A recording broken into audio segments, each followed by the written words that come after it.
Good. All right. Good morning, guys. Sorry for the sort of technical difficulties. So today we'll speak a bit about evaluation metrics. So how do we know our model is actually good and useful, and what sort of how do we measure that? And I want to start with like a think, pair, share activity. So we're going to do this for 3 minutes. And we are going to complete the 2 following sentences. So first, like take a minute to complete them by yourself. So I want to build a computer vision system too. And then I will know my project was successful when, I guess. So take 3 minutes. I'm going to start the timer. And then take 1 minute to write, and then 2 minutes to discuss with your friend. Who wants to share? Am I picking volunteers again? Penguin Chris. I want to build a computer vision system to accurately predict the amount of mono over neonicotine colonies on a per pixel base. And I think I'll know if it's successful if I want to see how well this does versus if someone went in and sort of hand annotated, what we do now, and then compare like how well the model does versus that.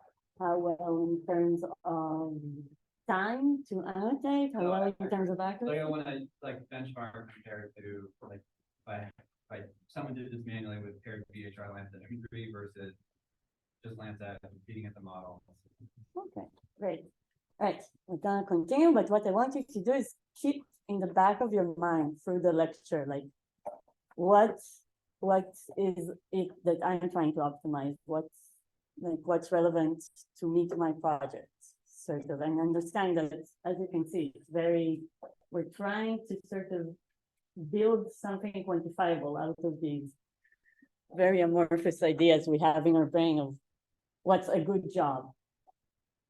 Right.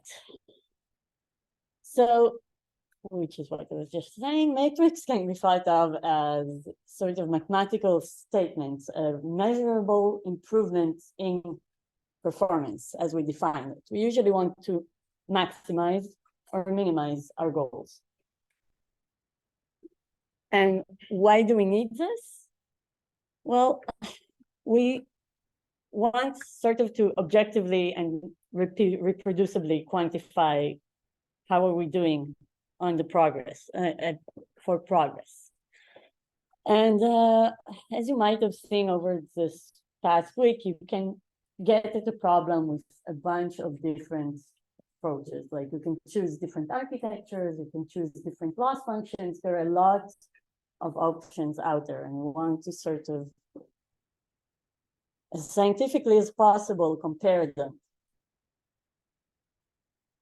So how do we do that? What we had to do so far was to start with something reasonable. So not the most complex solution we can think of, a baseline, right?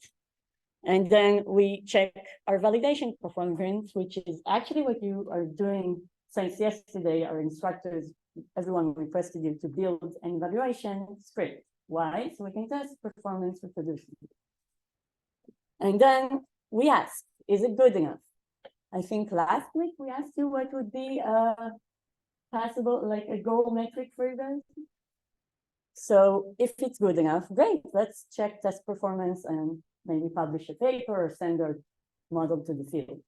If it's not good enough, we might have to make another reasonable change and go back to our validation set and iterate this way till we come up with a model that is good enough. And this is sort of how we measure progress in computer vision. So on the x-axis, you see years. On the y-axis, you see top 1 accuracy, which is one of the metrics we'll learn about today. And sort of cyan little scatters are models that did best in their year. And you can see this curve sort of is starting to saturate, maybe. And this is on ImageNet, which is one of the most popular sort of data sets originally. And now let's talk about how we measure difference between objects, how we measure difference, how we quantify metrics, essentially. So a metric is sort of a way to measure the similarity between predictions and the truth as it's defined by our labels. And what we want to remind ourselves for a second is what are our predictions? Like, what is the model spitting out? How are we using it? So I have a little quiz for you, and this is following up on yesterday's lecture with Suzanne. And I want you to tell me for classification, if I input an image of a fish and a label, what will the model spit out? And this is train time, yes, inference as well. What will the model spit out for an image of a fish? A label? Yeah, it might spit out a label. It's actually spitting out a sort of vector for a single image. And we have two columns. One is fish and one is not fish. And then we use that to create a label, whether it's a fish or not. What would it spit out for segmentation?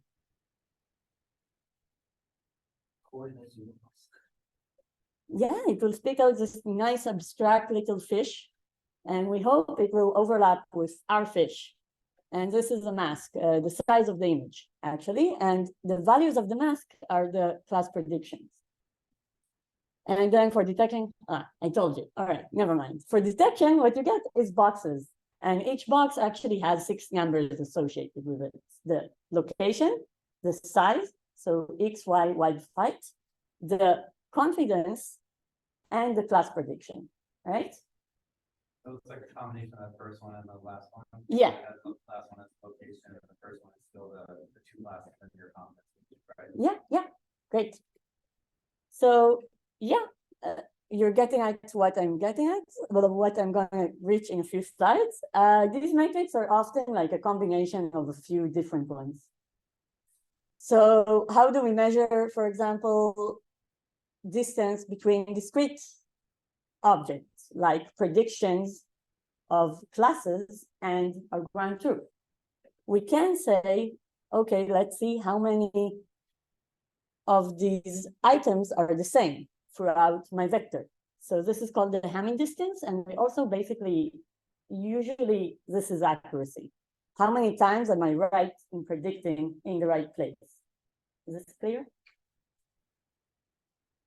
We can also have like continuous distance between something. If we're measuring temperature over time, and we're predicting a time series of temperature over time, we might want to compare them.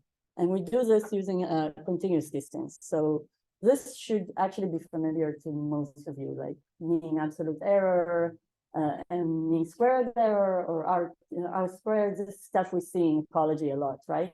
So this is also a way to measure if our model is good, right? Yeah, okay. Don't be afraid.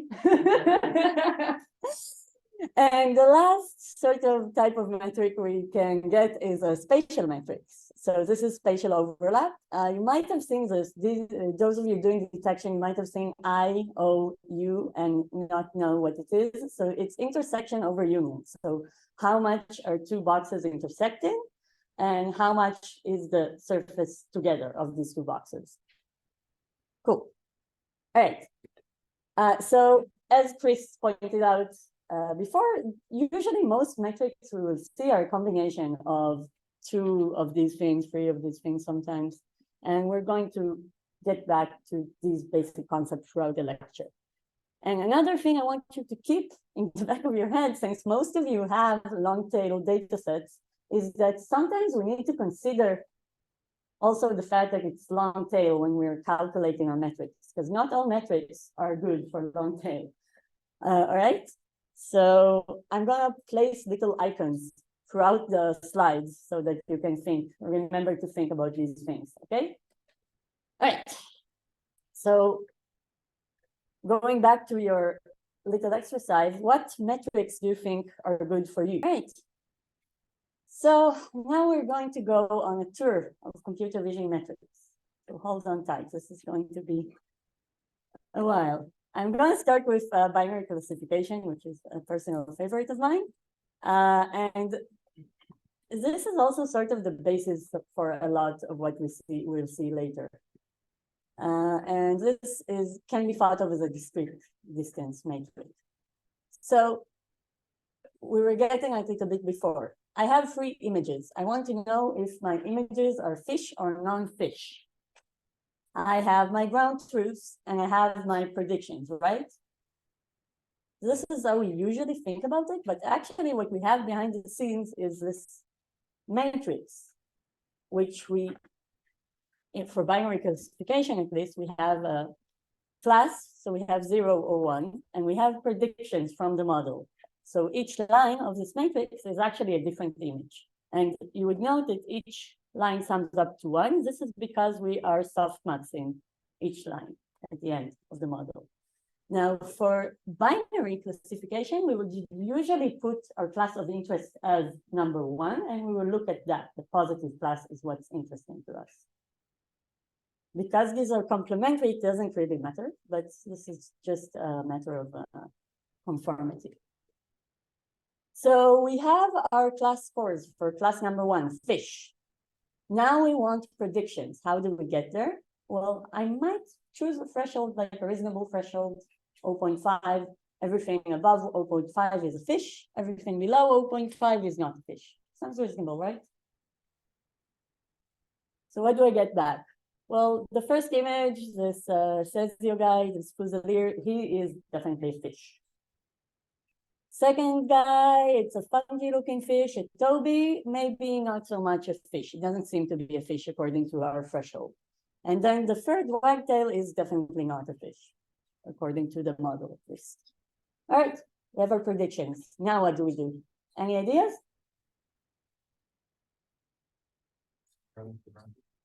Compare them to the ground truth.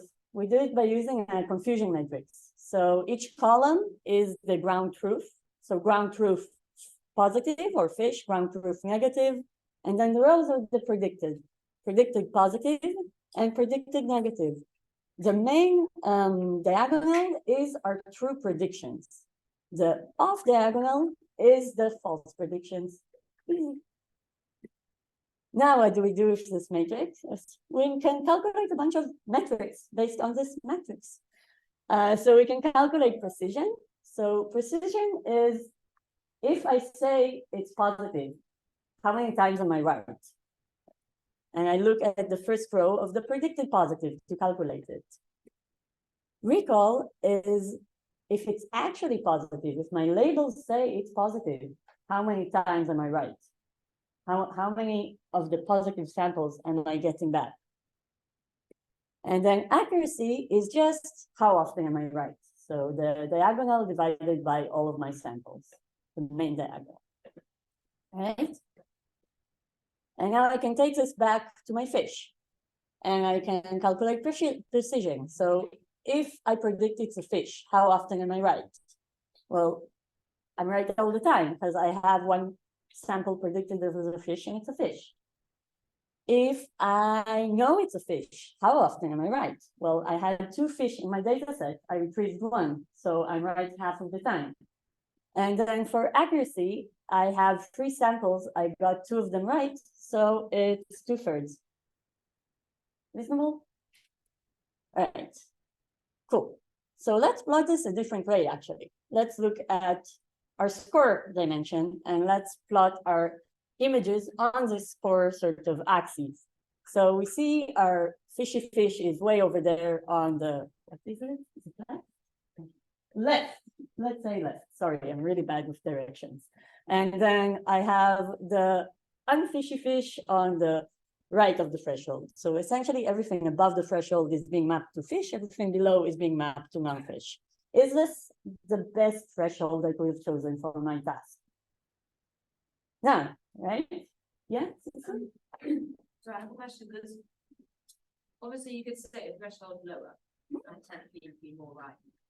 But that doesn't necessarily mean the model's performing correctly. True, we will get to it. Okay. Yeah, we will get to it in exactly a few slides. So yeah, if I set my threshold lower, I can actually now map all of my fish to being fish and all of my non-fish as non-fish. And then I would get this amazing matrix across the board of 1, 1, 1. Amazing, incredible. All right, I'm happy. But as Cicely noted, metric thresholds are this noisy thing where we don't really know how we set a correct threshold. So what can we maybe do? Anyone, suggestions? Yeah? Plot different thresholds to see what your precision recall is. Exactly. So this is what we do here. We can sweep all of our thresholds and see what's going on. So if I put my threshold, oh, hang on, sorry, this is totally blocking the way. There we go. Right. So if my threshold is 0, I essentially say everything is a fish. I get a recall of 1 because I got all my fish, but my precision is 0 because I have a lot of false positives. If my threshold is 1, I say everything is a non-fish. So my precision is essentially infinity, but my recall is 0 because I didn't get any of the fish. And then I can just sweep the entire threshold, spatial thresholds, and get this curve. So this is the precision recall curve. You do not need to implement this yourself. sklearn in general has functions for all of this. And then the area under this curve is a single number that tells you the quality of a classifier. And this is also called average precision, which we will see a lot of on this lecture. Questions? All good? All right. So we have a bunch of these sort of threshold-free metrics for classifier quality. Older classification papers have something called the ROC. I advise you strongly to not use this curve. It's insensitive to false positives and doesn't do well on imbalanced datasets. But a thing to remember about the precision recall curve is that it is specific for your class imbalance. Why is it specific for your class imbalance? The dotted red line is what we would expect a random classifier to do. In the case of precision recall curves, this dotted line changes with the percentage of your positive class. So you always want to note somewhere on what class imbalance you used this precision recall curve. And also, it's kind of tricky to compare this AU-PRC thing between datasets with different imbalances. So that's just something to remember. So, like, in this bias,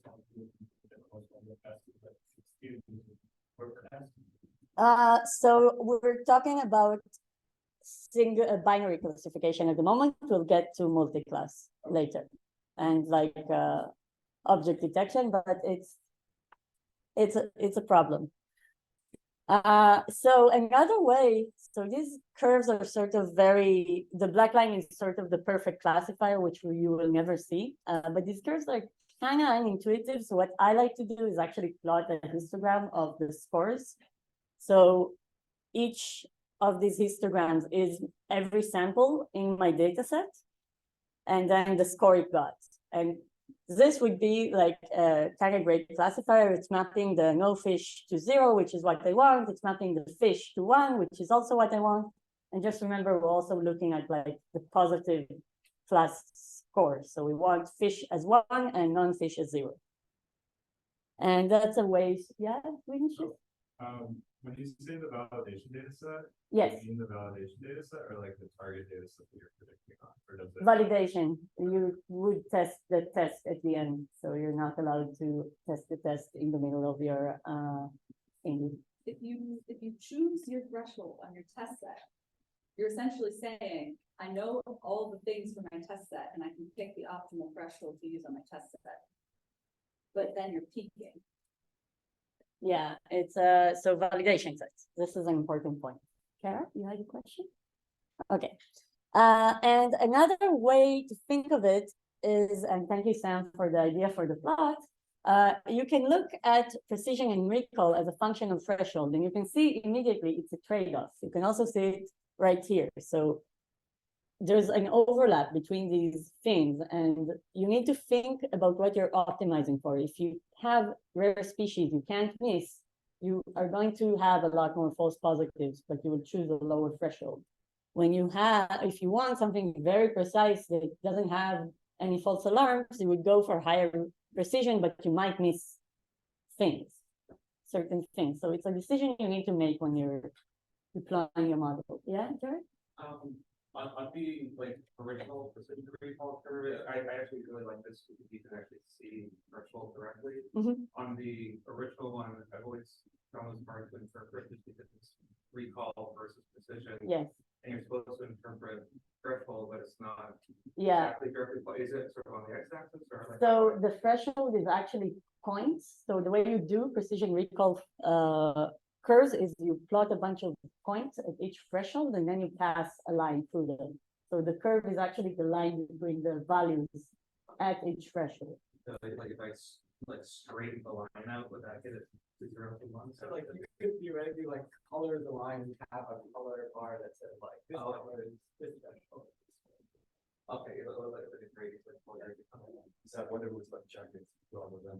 Yeah, and they tend to be jagged actually, because you have like these steps of, if you add one true positive, it affects a lot the precision and both. And if you add false negative, it might flip back.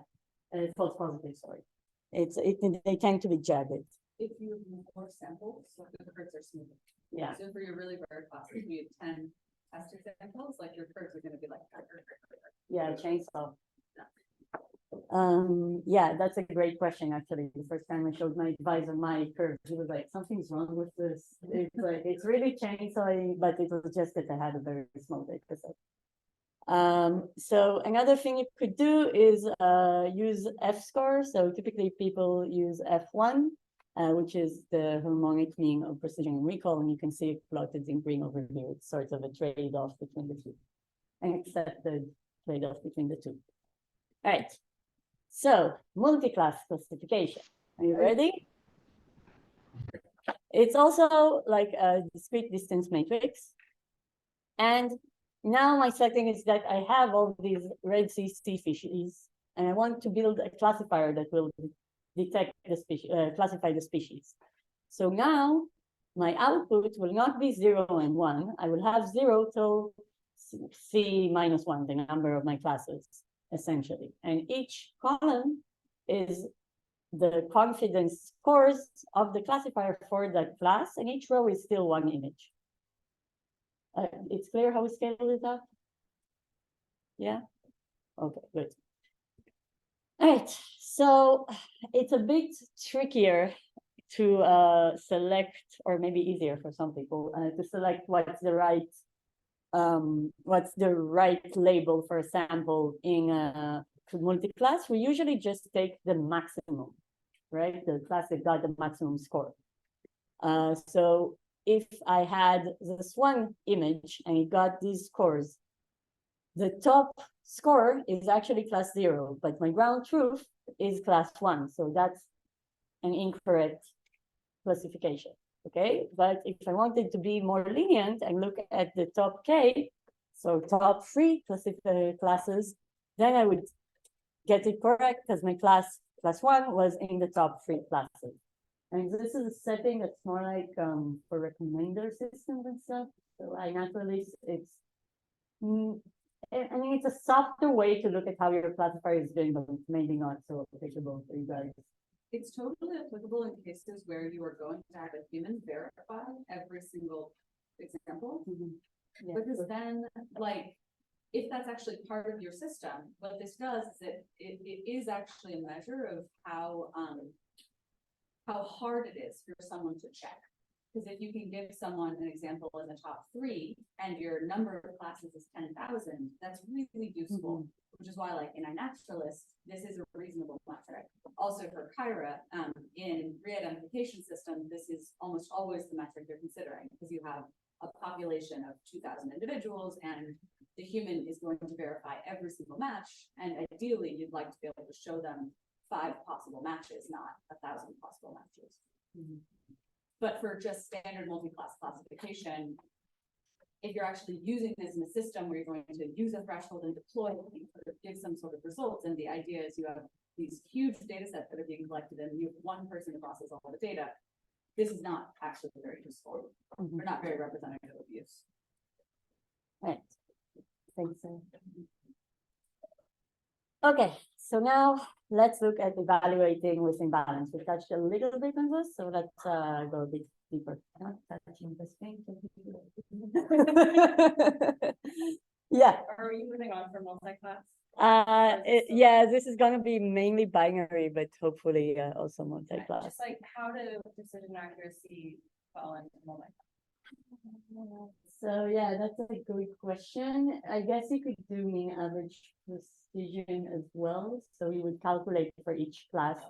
You would say you can do a one versus all sort of situation where your one class is the positive and the rest are zero, and then you calculate average precision and do it iteratively for all classes and then calculate mean average precision, but it will cause like insanely unbalanced evaluation. Yeah. In practice with multi-class classification, often what people will calculate performance per class. Where now you say basically for all the things that are actually this class of interest, let me now calculate my accuracy for that class, where you're just saying how often am I right versus how often am I wrong. Essentially what that is in practice is just you're calculating the recall per category, and then you average over those. So it's sort of like an average class average recall is a very common metric. Actually, we do it now. Yeah. Yeah, It's the next slide. All right. So this is set for binary classification, but you can actually, it's also multi-class.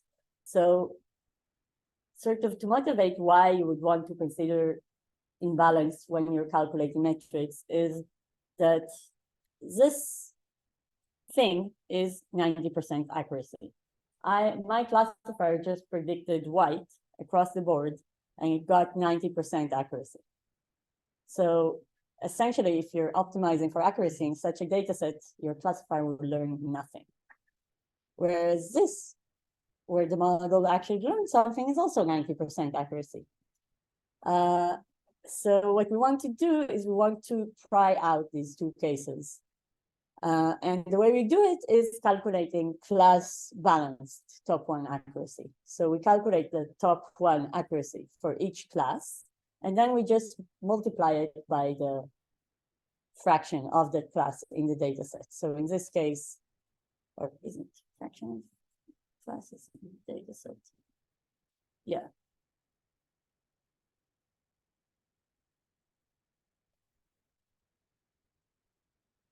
It's actually the fraction of classes in the system. Oh, I'm not sure.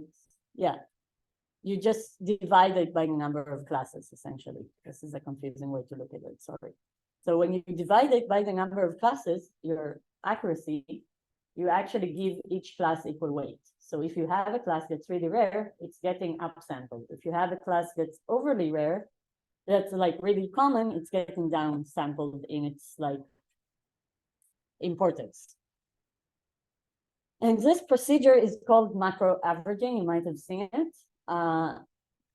And you can do that for precision and for F1 scores as well. You don't have to do it for accuracy. And actually, as Sarah said, macro average recall is top one balanced accuracy because you're measuring how many times you're right. So how many samples did you get correct, which is recall. Right. So we're moving on from classification. So now's the time for questions. Vinicius. Okay, so we're talking about macro average precision recall. Is it just like overall bad practice to the weighted average precision recall, or those were like that would be better? So what do you mean by weighted? Like weighted by the fraction of distances in your validation set. So like the classes that are more abundant would be given like a higher weight versus. I think that's what this is. No. Yes, So like this the is difference just is really divided. do you care about whether each class is low, or do you only care about in total how many things you do? So essentially, weighting it by the number of instances is just like taking all of your true positives across everything. It's called micro averaging, actually. So you're just taking all of your true positives, all of your false positives, disregarding class, and calculating the precision recall, I think. So that's not bad practice. It's just not what you may want. It's just indicating something else. Often, actually, one thing that we really want to point out are these, usually all of these metrics are telling you one facet of model performance, and there is really no such thing as a single number that gives you all the information you might need about how the model is doing. So you can actually, one of the potential downsides of only looking at these class average metrics is you can really optimize for class average metrics.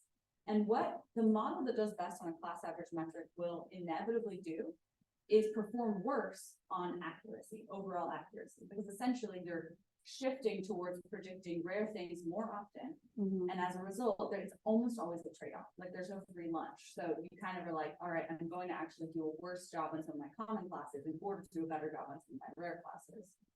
Now, that what isn't captured in this average metric is now like how much less useful is a model if it's mispredicting 5% of a common class that's showing up 10,000 times more than your rare class in your actual data set.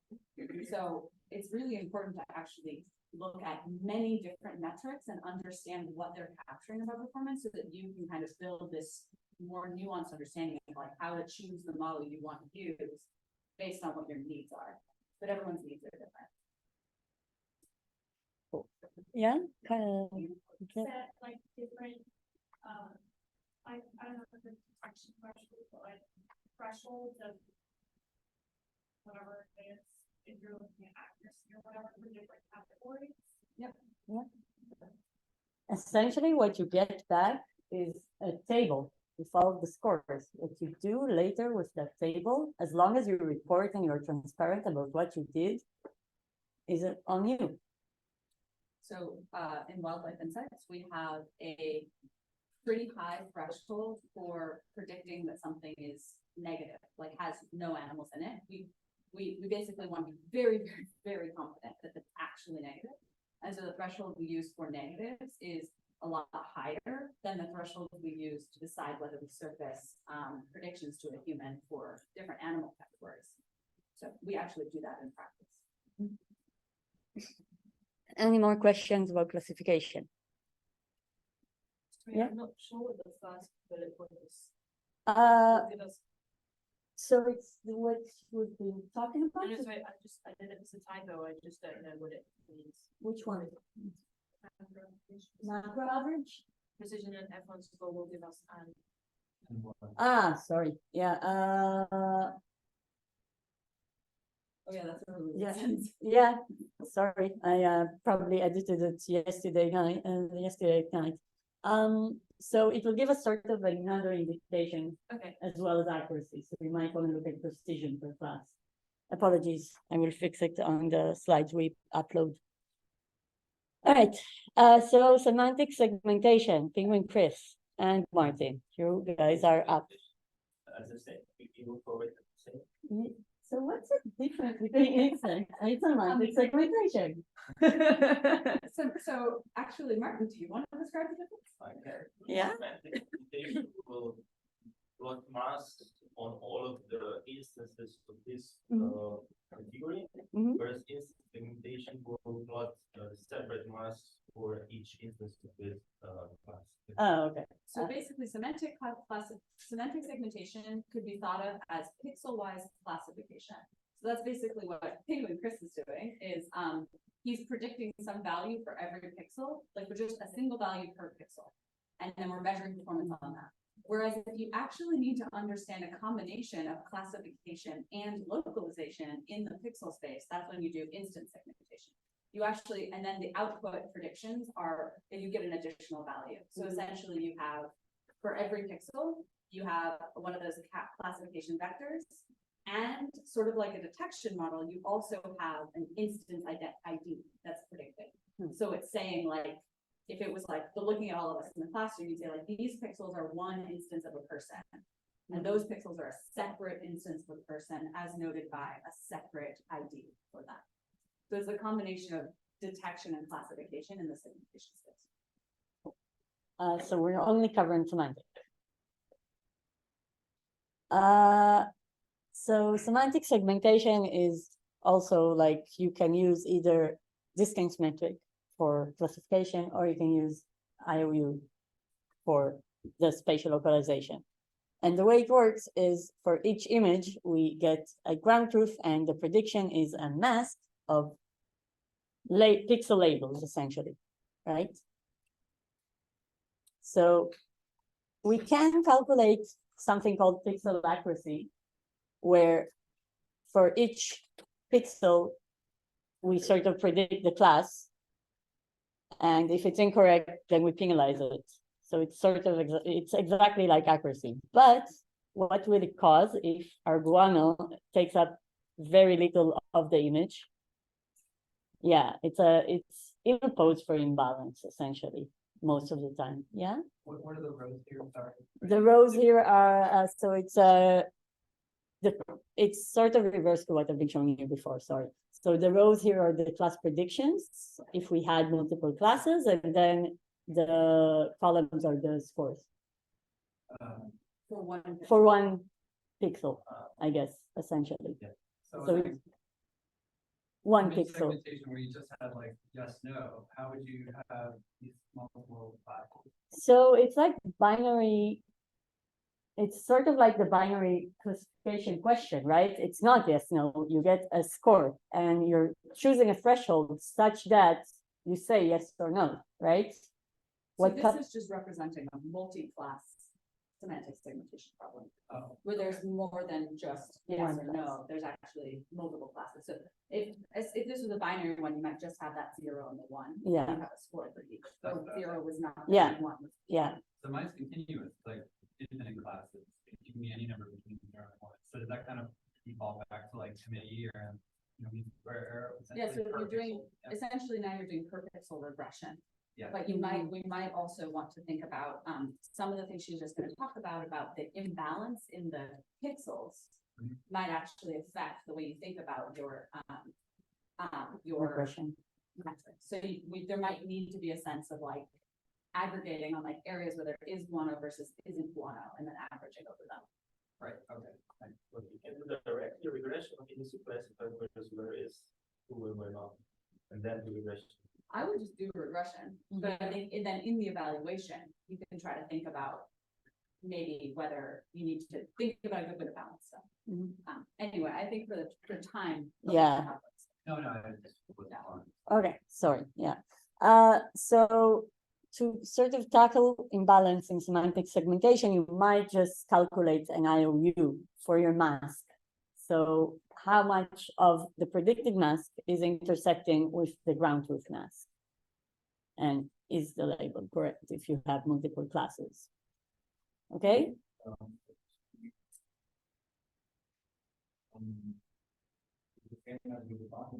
Yeah, we're gonna get to bounding box in a second. Yeah, Okay? sure. I misunderstood that. So you mean like how much couples from the ground truth and then that not be the value. So how much is intersecting between the predicted and the ground truth divided by their surface? You can see that by their union, sorry. Okay. Yeah. And this, as another macro average sort of class balance matrix, you can also do mean IOU, which is just calculating your IOU for each class independently and then doing an average across classes. So you see these building blocks sort of always crop up no matter what you do. Use these class balance metrics if you want to deal with class imbalance, but you also need to know that these favor the rare classes rather than your common classes, and it's always a trade-off. All right, metrics for object detection. So these are very sort of along the same lines as semantic segmentation, but they have a few of their own particular definitions. So for each image, I'm now trying to predict, I have my ground truth is a box and I'm trying to match that box. So you don't see the cute fish so much on the projector, apologies, this is a nice little blenny. And then we start off by selecting an IOU threshold. So when is a box close enough for us to accept that it's a box and count it, okay? So this is something that we as users can select. So this is, for example, an IOU of 202. It might go up to 0.4, we still might not be happy. It might go up to 0.7, we might be more happy about this, and it might go up all the way to 0.95 if our detector is really good. So this is the first thing we do to sort of filter out boxes that are not close enough to our ground truth, and we don't want to deal with them. Next, we will calculate for each class the precision recall curve. Now, this is kind of tricky because of the definitions of what is a true positive, and false negative in detection. Okay?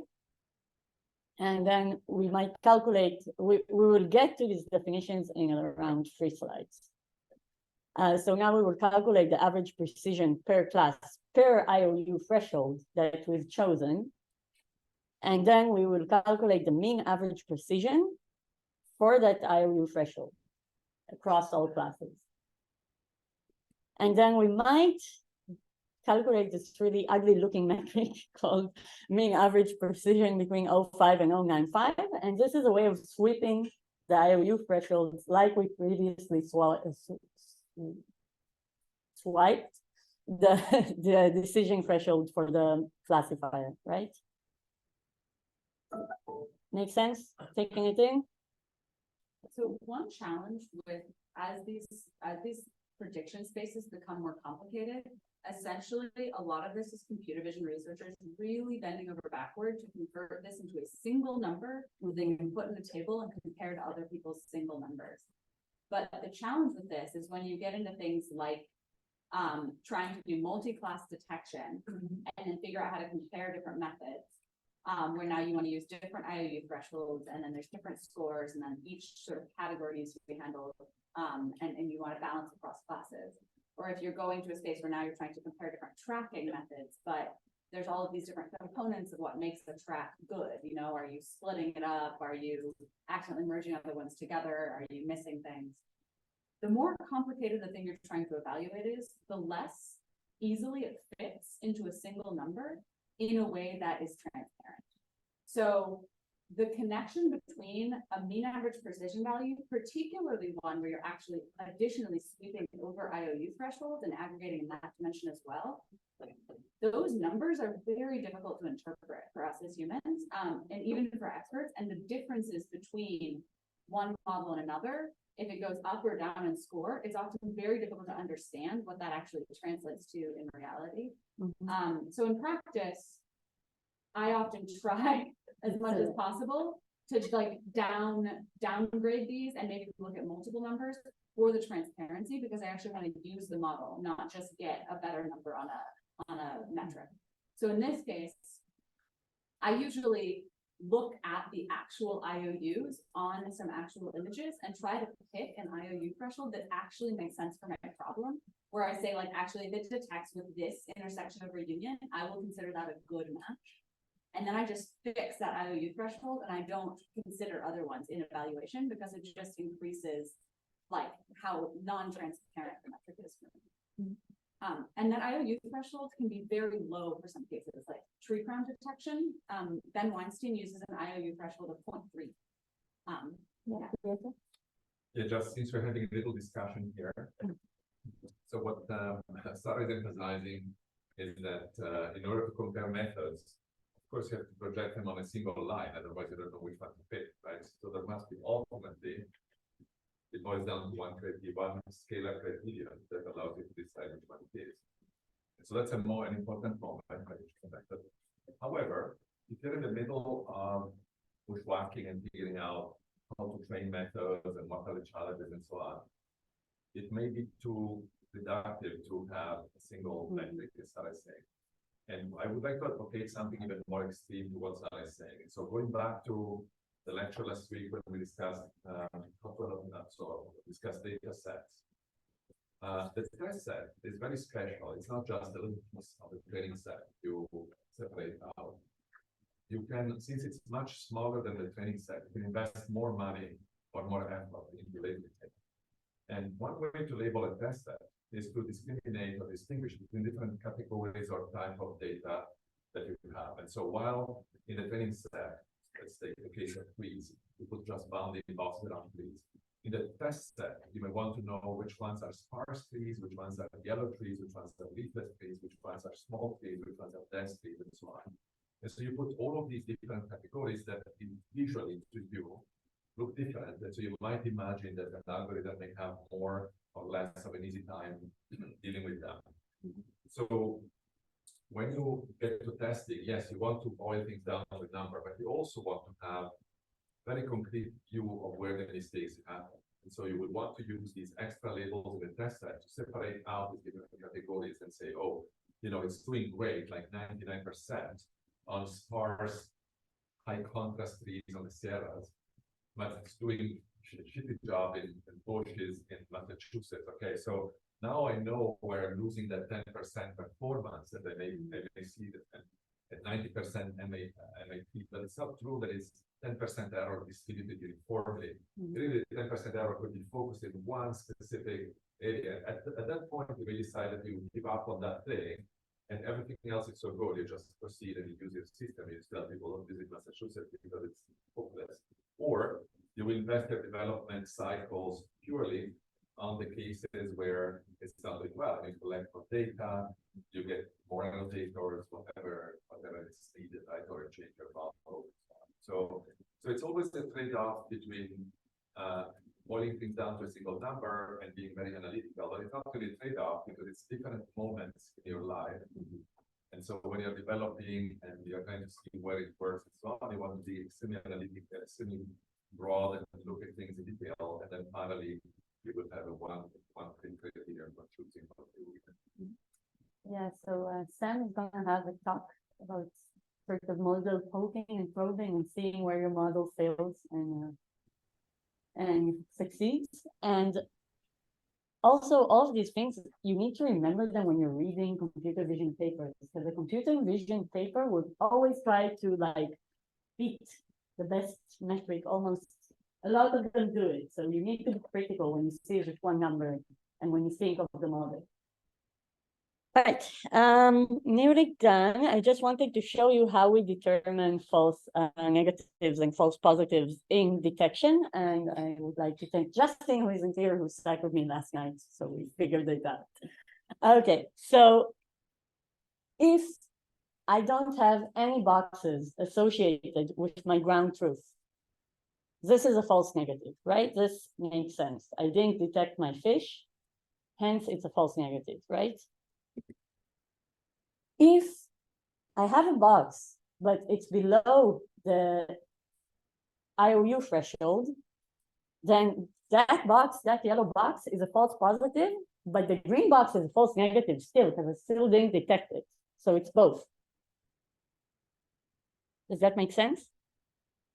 Say that again about the green box. So the green box, the fish wasn't detected. It's still a false negative. But also I have a box here that's not getting associated to anything. So it's a false positive. And then if my fish is detected, it's a true positive. But if I have two boxes, one of these is going to be a false positive. Okay, because we can only register one predicted box per ground truth. And now, how do we choose which box to register? Question for the room. How do we choose which box to register? So IOU, once we pass the threshold, we pass the threshold. We don't care anymore about IOU. True, we go by confidence. So in this case, even though the orange box is with a higher IOU, I will go with the pink box because the confidence is higher. Super unintuitive. Just they were like racking our brains just to getting at this. So I just wanted to show you what are these metrics sort of hiding inside when you calculate this mean average precision. Okay, yes, Valentin. Question if I understand now, like when you show the matrix, you have the two positive and the two negative. What would be the two negative in the term of the action? Is it only define your data set when actually have things to pick out? That's so don't need for precision recall true negatives, and this is why you can calculate precision and recall. Actually, true negatives are ill-defined for detection, I think, unless you have boxes specifically with background, I guess. Yeah. But then still, you actually don't incorporate in precision or recall the true negatives. That would happen. No, accuracy is just how many you got right. In the, So we don't, in detection, Yeah. if you don't detect something where there isn't anything, that's actually not captured in any of these metrics. So like, you didn't put a box there and there is also nothing there, that's a true negative. That's not captured in these metrics. Essentially, we limit the space of which we're calculating metrics over to the space of places you've predicted boxes. And then we're doing some sort of classification. that leads me to another question. Like, for example, in my case, I would like to know what's the rate of false positives, you know? And I think there. So false positive, right?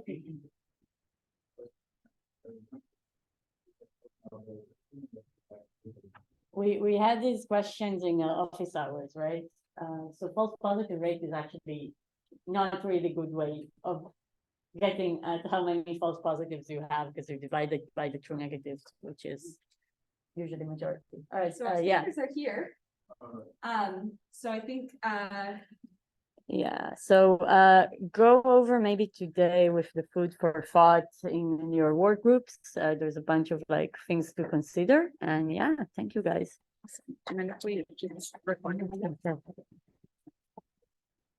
Okay, awesome. So today we have an amazing 1-2 punch of, yeah. Yes, okay, wait. All right, guys, I'm going to stop this recording and start another recording.